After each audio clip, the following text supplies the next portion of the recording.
Hi guys, John Arthur here, and yeah, I'm chair of the Let the People Sing, and I'm really sorry I can't be here at the forum with you today. It's actually a beautiful sunny Sunday afternoon, and I'm sitting here in the house talking to you. Um, but I thought it was really important. We've been doing a piece of research.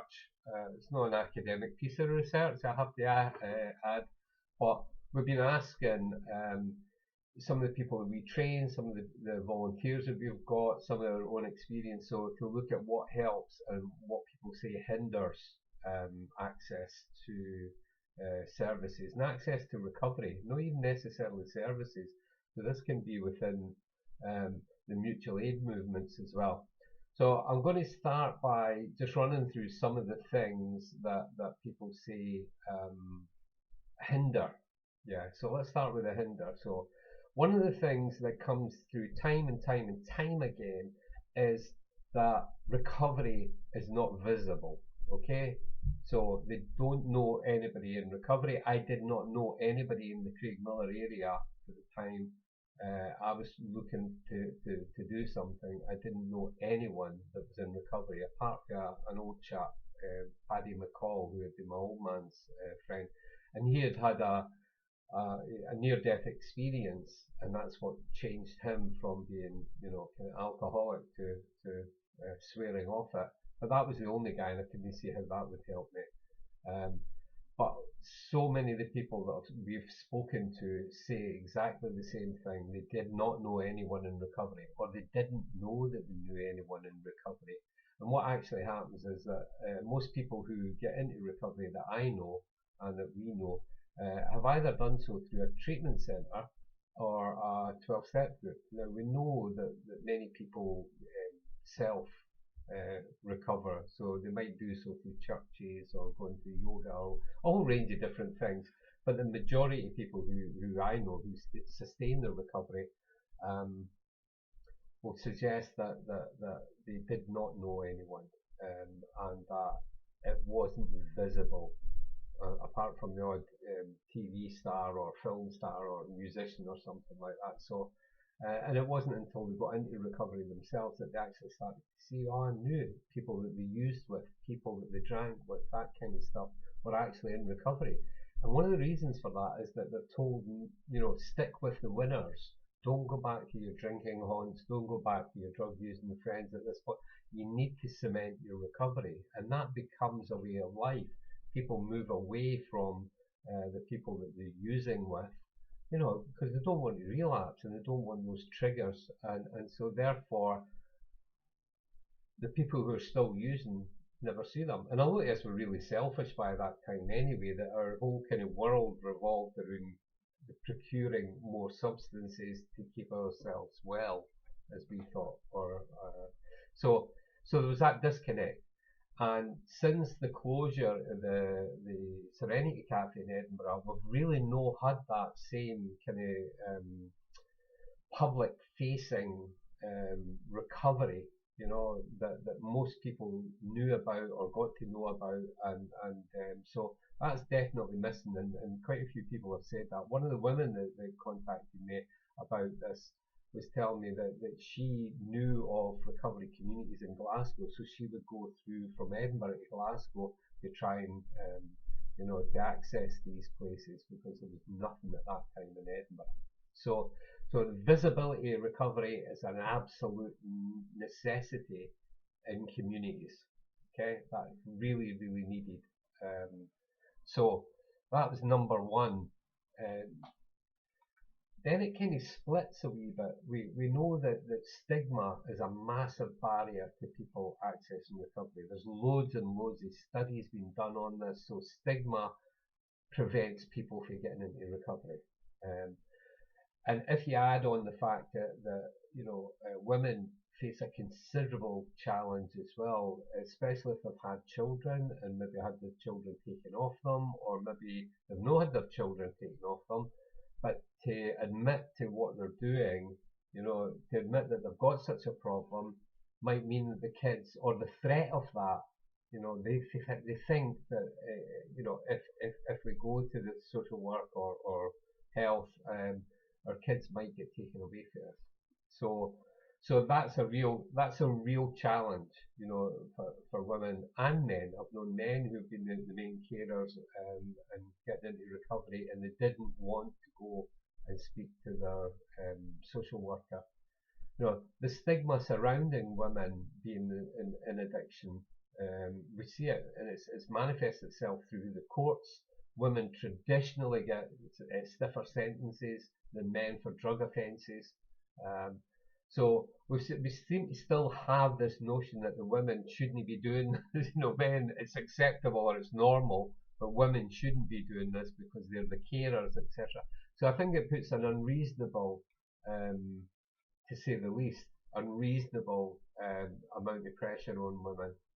And again, with women, it can be a real challenge, especially if they've been on like opiates and maybe they've not had their periods for a long time. And then when if and when they come off drugs, what happens is they often get these, the system starts to work again, and now once a month at least they're starting to experience hormonal changes which affects their state of mind at that point. It really can be challenging in those certainly in those early days of recovery, when you're getting all these feelings back anyway, and then you've got the kind of compounded challenge of these, additional things once a month. So it's really difficult for women. They've got an additional, I think they've got an additional burden. Yeah, we're talking about. Anyway, so that can be a real challenge. The whole stigma thing right across our professional services that are dealing, that's social work, that's anywhere within the health and social care system, but also housing, support services. We've not been the easiest people to work with while we've been in our addiction, and I get that. I absolutely get that. I'm still a bit embarrassed about some of my behaviours while I was using. But there's an understanding. There needs to be an understanding that people, we are like this for a reason. I had a terrible time at school because my home life was crazy. I didn't get enough sleep. I was constantly in fear. So by the time I went to school, I didn't have a great deal of tolerance for anything. There's certainly not to learn. I wanted to, but I couldn't study for it. And we find that 9 out of 10 people, and that is no underestimation or no overestimation. People, when we're training them, and I've trained hundreds, probably over 1,000 people in recovery coaching throughout Scotland, and there is a similar story there. Education wasn't a great experience. Sometimes it was a place of haven. It was a wee haven in a kind of life of craziness at home, but it didn't lead for good academics. So coming into recovery, many of us had no visible, we had no certificates of any kind, and we'd had a really bad experience at school. And so we didn't think that going on to further education or training was for us. So again, that can be a real. People told us we were stupid, we were restless, we were, none of us, hardly any of us had any kind of diagnosis. I got a diagnosis later in life about, ADHD. So these are barriers. These things are barriers. We often didn't think we're good enough, we're clever enough to be able to go and do these things to develop in our recovery. So there's these kind of things that keep coming up again and again. Other people have, challenges in other ways.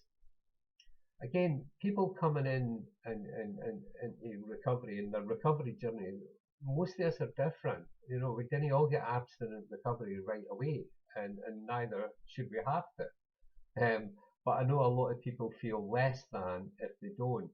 And if they go along to 12-step meetings, which are basically based on abstinence, they can feel the pressure of the group that Disney is not quite right, that they're not in recovery. They are in recovery. They're in their recovery.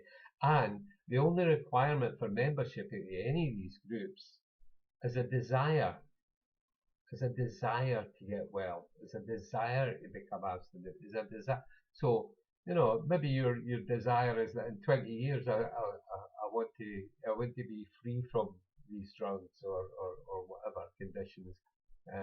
But that's all you need. So again, there's multiple, you know.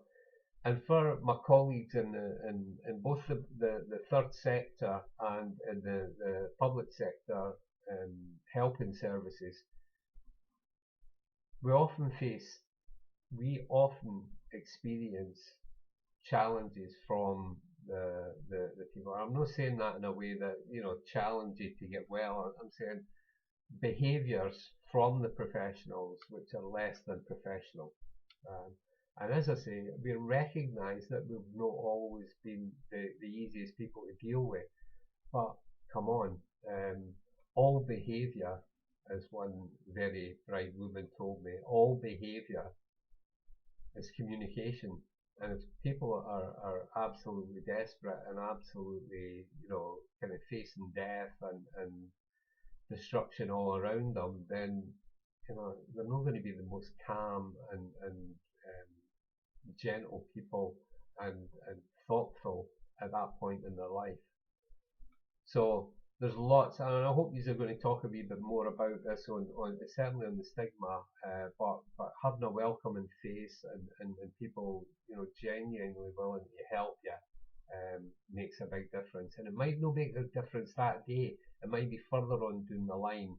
Most of us in recovery can remember really nice people who helped us, professionals, friends, community members, whatever, and that made the difference. My pal used to say, you throw a good rope, and that's what's needed. We need people to in every layer of society, because the benefits of people getting into recovery, we see them all around us. I know so many people that went and became, help in the helping professions, nurses, psychiatric nurses, doctors, people that are social workers, people. Now we've got lots of people in recovery managing the various services and stuff as well now. So that lived experience can be a real advantage for our professional services and the voluntary sector as well. So hope this has been helpful. I went over a couple of minutes, but I'm really passionate about this. I think we're going to put in for a wee bit of funding to try and do some more in-depth evaluation of what helps and what hinders recovery. But meanwhile, I wish you all the best for this discussion today at the Craigmillar Recovery Forum. Just a wee bit peed off that I can't be there with you. But anyway, I hope it all goes well, and thank you so much for listening to me. All the best. I hope this has been helpful in some way.